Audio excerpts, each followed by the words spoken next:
I have a lot more camp stories about fire, things like lighting off, but there's small children here, and I don't want to... Bad idea. Didn't matter the canoe any at all. Counselors, they kind of went around a bit, but canoe was fine. The aluminum canoe is going to take all the fire you want to give it. Knock yourself up. Set off more fireworks in me. I don't care. We are fascinated and afraid of fire. Do you remember when the whole thing went around several years ago about how you could light your car and yourself on fire if you answered the phone while you were pumping gas? Yeah. That was so scary. Like, oh my word, because we all have phones and we all talk on them, and, and they ring, and oh my word, I almost blew up the gas station. And gasoline is so powerful. I mean, you think about it, our cars are run by fire, which is just a strange thing. It's a bunch of controlled explosions that are happening in your car as you're driving down the road. In that cylinder, it spurts a little bit of gas. That spark plug makes a tiny spark. It goes boom. You are literally driving explosions down the road. So explain some of your driving. Holly? Hey, I did go splash the ladies that were jogging, so I did pretty good. Power is so powerful. Fire is so powerful. I can say that, right? Fire is so powerful that it's actually used as an illustration of free speech. You can't legally go into a crowded theater and yell fire. It's illegal. Because we have a respect and yet a fear of fire. Because it is so powerful. It keeps us warm, connects us, and yet it's really, really powerful. So I'm wondering this morning, what is the fire in your life?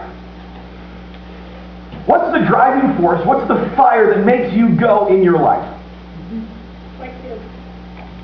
All of us have something that drives your kids. There's something inside us that propels us, that moves us forward. What is it? And I'm not asking this is a rhetorical question at this point. What is it that drives you? For all of us, there are four major driving forces that influence our lives. And all of our other motivations usually can be distilled down to one of these four. Security, significance, identity, and mission. Think about the things that stress you out. Why do they stress you out so much? What are those things that drive you, that get you moving? If you distill those down, they usually come down to security, significance, identity, and mission. One of those four. What's the driving, powerful force in your life? Because if you know what drives you, you kind of got to understand yourself a little bit better. What's the fire in your life? Some people are driven by what people think of them. Getting ahead, creating an identity, pleasure, not doing anything at all.